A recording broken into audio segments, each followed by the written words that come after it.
महान परमेश्वर, वो सामर्थी जीवन देने वाला प्रभु जो अपने वचन के द्वारा हमें उत्तम बातों की शिक्षा देता है। आइए एक बार फिर से हम उसके वचन से देखेंगे।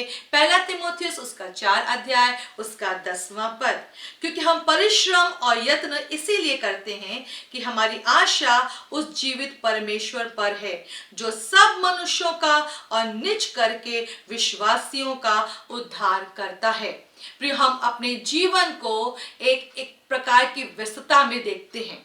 हम बहुत सारी मेहनत तो करते हैं, हम बहुत सारे काम तो करते हैं, हम बहुत सारा परिश्रम तो करते हैं, पर वो अधिकतर मैं ऐसा पाती हूँ कि वो शारीरिक ही होता है। जैसे कि बस नौकरी की चिंता करना, अपने घर के काम की चिंता करना, खाने की चिंता करना, बच्चों की चिंता करना, सिर्फ हम उन कामों में लगे रहते हैं जो कि शारीरिक होते हैं।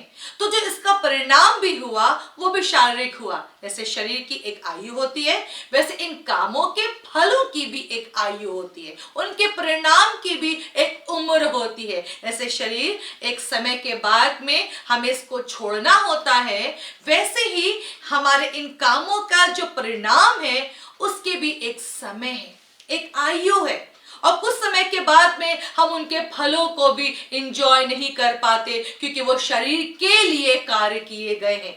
पर वहीं दूसरी तरफ यदि हम अपनी मेहनत को, अपने सब प्रकार के यत्न को, अपनी सब प्रकार की कोशिश को परमेश्वर की इच्छा को पूरा करने में, उसकी आज्ञा को पूरा करने में, उसके विश्वास में बने रहने में, उसके वचन में बने रहने में हम करते हैं, उसकी बुलाहट को पूरा करने में हम करते हैं, तो उसका भी परिणाम, उसका भी फल की एक उम्र है।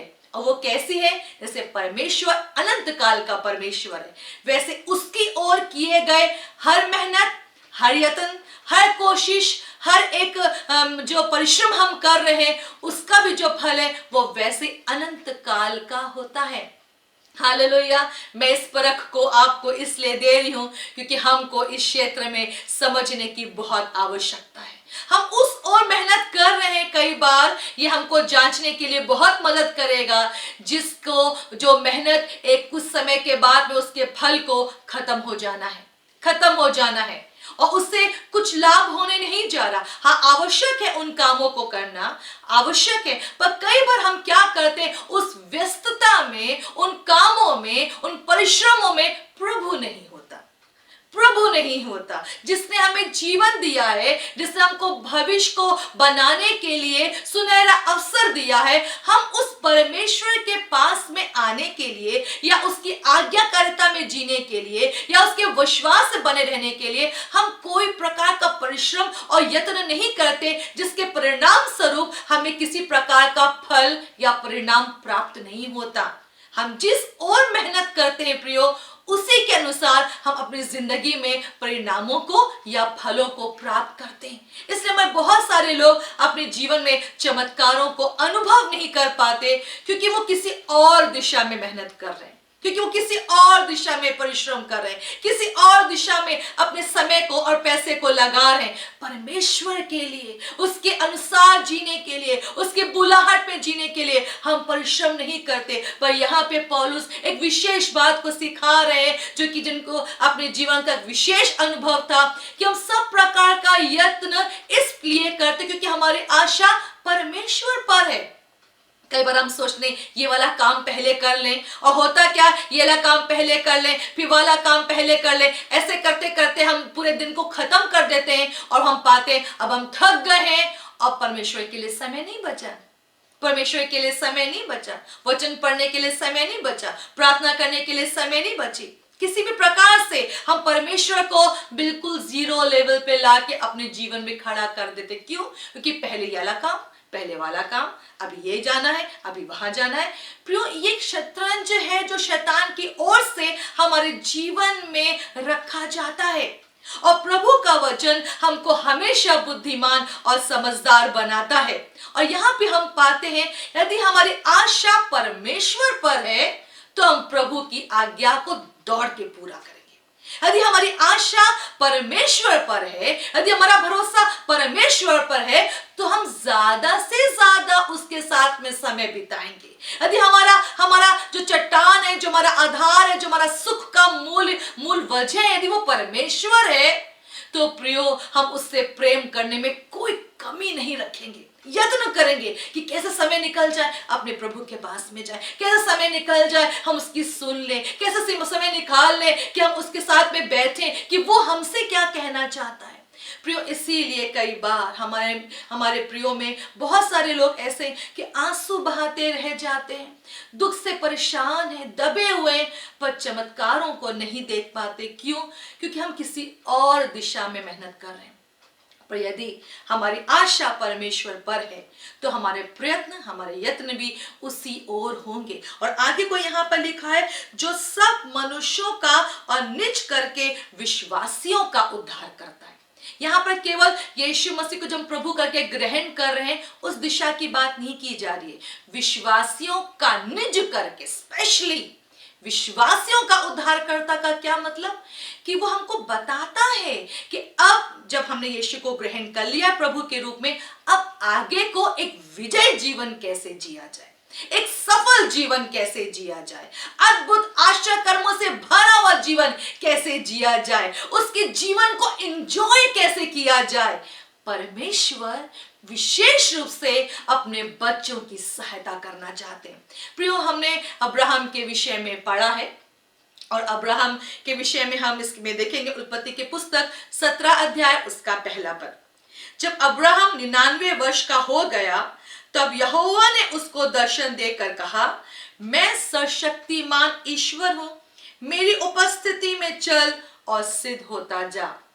आपने वचन पढ़ा होगा कि जिस समय परमेश्वर ने अब्राहम को बुलाया उस समय क्या था, अब्राहम जो की उम्र जो थी वो 75 साल की थी। अब यहां पर हम पढ़ रहे हैं वो 99 वर्ष का है और परमेश्वर एक अलग प्रकार की बात कर रहे हैं। मतलब 24 साल परमेश्वर के साथ में चलने के बाद परमेश्वर पिता अब्राहम को सिखा रहे हैं, मेरी उपस्थिति में चल और सिद्ध होता जा। क्यों परमेश्वर पिता 24 साल जिसने अपना सब कुछ छोड़ दिया है, पिता का घर छोड़ दिया है, वो परमेश्वर के बताए मार्ग पे भी चल रहा है, जैसा परमेश्वर कह रहे हैं वैसे जीवन को व्यतीत कर रहा है, फिर भी क्यों आज पिता परमेश्वर उसके 99 वर्ष की उम्र में कह रहे हैं, मेरी उपस्थिति में अब्राहम चल, अब्राहम मेरे साथ चल, अब्राहम मेरी ओर देख, अब्राहम मैं तेरा परमेश्वर हूं और मैं चाहता हूं तो अपने जीवन की हर कमी से आजाद हो जा, तो अपने हर प्रकार की निर्बलता से आजाद हो जा और सिद्ध हो जा, सिद्ध हो जा। क्यों कह रहे हैं? क्यों कह रहे हैं? अगर आप इसमें आगे को देखेंगे इसी 17 अध्याय के 17 पद में, तब अब्राहम मुंह के बल गिर पड़ा और हंसा और मनी मन कहने लगा, क्या 100 वर्ष के पुरुष के भी संतान होगी और क्या सारा जो 90 वर्ष की है पुत्र जनेगी? कहीं कहीं हमारे जीवन में जब हम परमेश्वर के साथ चल रहे होते हैं संदेह होता है, हमको सिर्फ सामने वाली परिस्थितियां ज्यादा नजर आ रही होती बनिस्बत परमेश्वर के।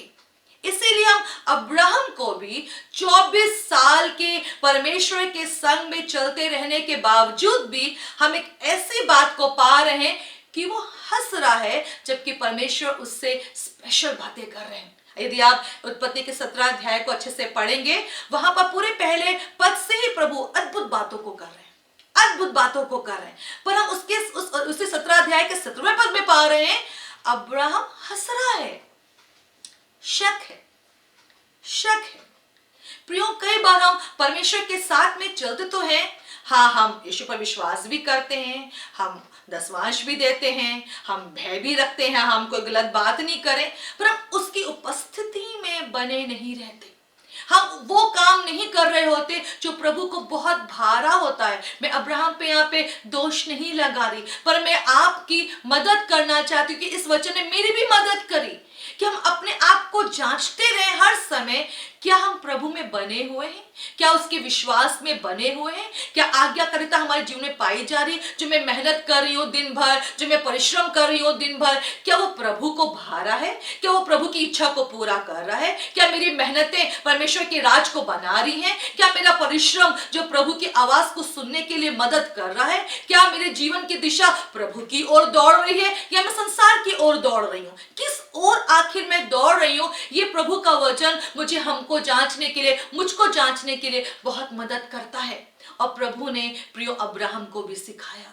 क्यों ना फिर हम भी इस बात को सीख जाएं, उसकी उपस्थिति में चले। सारा यत्न, सब प्रकार का परिश्रम यदि हमारा सिर्फ शरीर के लिए है, तो मैं एक बार फिर से कहना चाहूंगी, आप इसके परिणामों को और इसके फलों को ज्यादा दिन एंजॉय करने नहीं जा रहे हैं, क्योंकि इसकी एक उम्र है, इसकी एक उम्र है। पर यदि आप परमेश्वर के साथ में अपने समय को बिताएंगे, अपने मेहनत को करेंगे कि उसकी आज्ञा को माने, मेहनत करेंगे कि उसकी सुने, उसके साथ में बैठे, उसके वचन को पढ़ें, उसकी सेवा करें, उसके गवाह हो जाए, तो प्रियो आप अनंत काल के लिए एक बड़े पुरस्कार को प्राप्त करने जा रहे। आप अनंत काल के लिए एक बड़ी महिमा को देखने जा रहे। आपका सिंहासन सदा का होगा, परमेश्वर के समान आपकी महिमा सदा की होगी, यीशु के समान। पर कब? जब अपने परिश्रम और यत्न को ये देखें वो किस ओर है, किस ओर है। पर यदि प्रियो आपकी आशा परमेश्वर पर है, तो मैं आपको उत्साहित करना चाहती हूं, वो विश्वासियों का उद्धार करता परमेश्वर है। अभी तो दुख हो रहा है, वे कई कामों को हम ना कहते हैं। जब प्रभु में बढ़ रहे होते, कई दोस्तियों को ना कहते हैं। कई बार हमें कहीं जाना होता है, हम कहते नहीं, पहले हम वचन पढ़ेंगे, पहले हम प्रार्थना करेंगे, पहले हम प्रभु की सुनेंगे, पहले हम आराधना करेंगे। तो जब हम प्रभु के लिए कुछ छोड़ रहे होते हैं, वचन में लिखा है आने वाले समय में कितना मिलेगा? 1000 गुना, 100 गुना। जो कुछ हम उसके लिए खोते हैं, छोड़ते हैं, प्रभु अपने उस नफे से हमको 100 गुना और 1000 गुना भर देते हैं। हालेलुया। तो आपका जो पुरस्कार है, जो आपका परिणाम है, वो केवल आज का नहीं, हमेशा का होने जा रहा है। हमेशा का विजयी जीवन हम प्राप्त करने जा रहे हैं, यदि हमारा सब प्रकार का यत्न, सब प्रकार की मेहनत, सब प्रकार का परिश्रम परमेश्वर की ओर है। प्रियो, ये वचन साफ कहता है, जो कैसर का है वो कैसर को दो, और जो परमेश्वर का है परमेश्वर को दो। बिल्कुल साफ परमेश्वर का वचन है। तो मैं आपको उत्साहित करूँ, मैं बार बार कह रही हूँ, मैं आपको उत्साहित करने के लिए बात कह रही हूँ। अपने आप को जांचें, क्योंकि प्रभु हमें एक महिमा से भरा हुआ विजयी जीवन देना चाहते। अपनी आंखों को बंद करें और प्रार्थना में जाएंगे। पिता परमेश्वर, आपके वचन ने हमेशा मुझे संभाला है, उत्तम शिक्षाओं के द्वारा कैसे एक विजयी जीवन में जीऊं, हमेशा मेरी मदद करी है। आज मैं अपने प्रियों के लिए भी प्रार्थना करना चाहती हूँ, मेरे लोगों की मदद करें कि वो किस ओर व्यस्त है, वो जांचने के लिए प्रभु हर एक को अपने अंदर देखने के लिए आप हर एक की मदद करें, ताकि वो आपसे उन आशीषों को प्राप्त करने पाए, उस महिमा को प्राप्त करने पाए, उस पुरस्कार को प्राप्त करने पाए जो सदा की है, जो सदा की है, जहां पे चोर चुरा नहीं सकता, जहां पे सेंध लग नहीं सकता, जहां कोई डाकू उसको जो हमारे से छीन नहीं सकता। मेरे प्रभु पिता परमेश्वर, आप मेरे लोगों की मदद करें, ताकि वो आपकी ओर सब प्रकार का यत्न करने पाए, ताकि वो आपकी महिमा को एंजॉय कर सके। धन्यवाद सदा सहायता करने वाले प्रभु। इस प्रार्थना को मैं प्रभु यीशु के नाम में मांगती हूँ, आमीन आमीन। प्रभु आपको बहुत आशीष दे। जय मसीह।